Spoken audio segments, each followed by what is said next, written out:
Director of Joust, Mark Bevan. Mark, thanks for joining us today. Good morning, Leon. What's driving this? Oh, look, the fear of inflation, globally and here in Australia is the real issue. Sentiment, then. People worrying that inflation is going to be more than what it is? Is that what we're saying? Oh, I think already the inflation that we've already seen. Petrol prices are probably the one that gets the most attention, but costs going up and cost of living pressures are at the front of everyone's mind. And I think it's not just more anticipated; it's what we've probably already experienced during the year this year. All right. Now, Kathy sent me an interesting email, and good on you, Kathy. She wants to know the answer to this. She says, when we hear about inflation rates and interest rates, what purchasable items are we talking about for which the comparison is made against? Good question. Yep, that is a good question. The Reserve Bank would reference the Consumer Price Index very closely, and there are a few variations of that, but typically the Consumer Price Index reflects a basket of normal goods that households would generally purchase in a given period. So that typically be things like groceries, petrol and the like. Yeah, well, fuel is a big worry now, isn't it? Because that seems to be driving this whole push, doesn't it? Yes. Look, it's certainly been a tough time at the petrol bowser for most of this year, and if I'm right, I think the excise that the government temporarily waived is going to come back on next month. Oh, yeah. So that's going to be a double whammy, isn't it?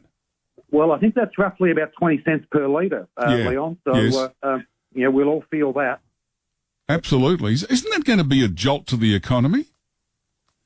Look, no doubt there'll be discretionary spending, which people are just going to have to pull back on. So, those sections of the economy that rely on discretionary spend, would probably be forecasting, somewhat of a downturn. Now, there's another point to this, and a lot of very smart listeners have asked me to ask you this. If fuel is going up in price, that is going to mean that the cost of transporting items to the shelves where you can buy them will also increase.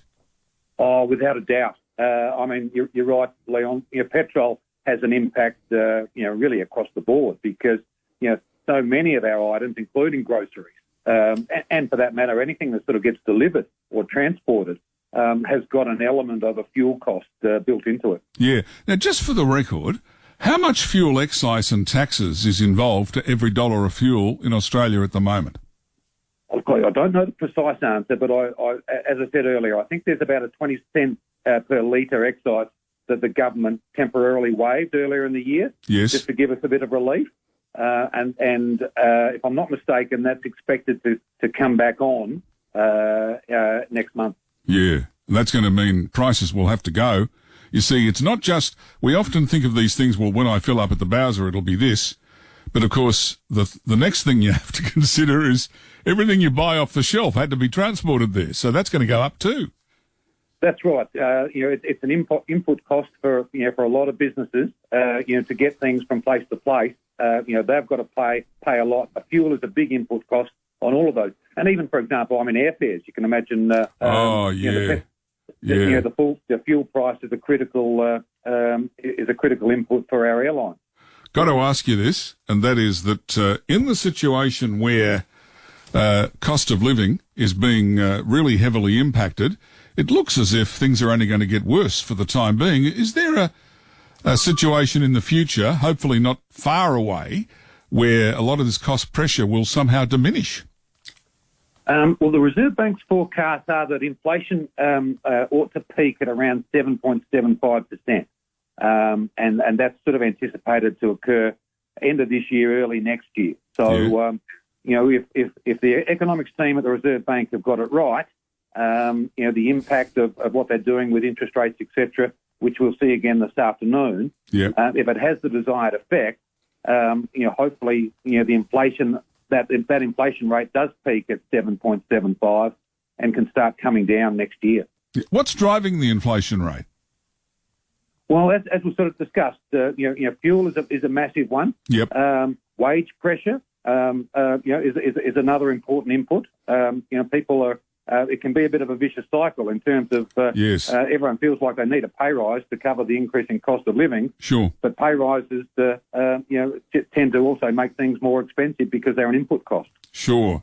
So what do we look like compared to our comparable country partners overseas with regards to inflation? Are we looking pretty good? Yeah, definitely a bit better, Leon. The UK is dealing with inflation at around about 10%. Gee. And the US have already been above 8. They're hopeful that it's just starting to flatten. Hopefully, again, if our economists at the RBA are correct and we don't go any higher than 7 3/4, we're obviously just a little bit better off than some other parts of the world. Can you explain what it is globally that's driving this inflation rate to be high enough that we say, ouch? What is it? Well, demand's a big thing, Leon. If there's more demand, I think I heard you commenting earlier, your demand for goods and limited supply. Yes. And of course also, let's not forget, COVID had an impact on supply chain, Yes. making things more difficult to get around, etc. Yep. And so less supply tends to drive prices higher, of course. Would we be better off manufacturing more ourselves in Australia, given the fact that we're so reliant on global supply chains? I think robustness in supply chains is a really valuable initiative, Leon. I think, the more that we could manufacture and produce here locally, especially around items, that are essential. The start of the pandemic was a classic example. The fact that, that we didn't really have production capability for PPE here in Australia and had to rely on getting it from overseas, seems like a really fundamental, basic thing that we ought to be able to produce here. Yeah. And then not rely on. Why don't we do that then? What's stopping it? Oh well, it's generally it'll be cost, Leon. If it can be produced cheaper overseas, the temptation is to not compete by making it when it's more expensive to make over here. But then again, we run the risk then of being prisoners of a global supply chain, and given that we're small beer globally in numbers, we don't matter as much. I agree with you, Leon. There's certainly some risk in being reliant on these overseas supply chains, particularly for essential goods. Okay. And again, when we're in a crisis. All right, here's a question. We often complain about interest rates going up. On the other side of the coin, who benefits?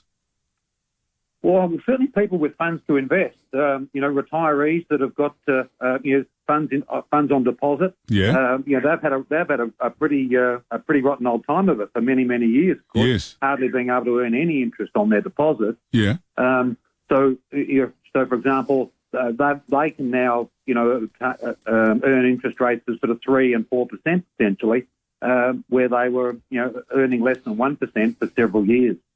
So right now it favours the investor, that is the person who's got money to invest.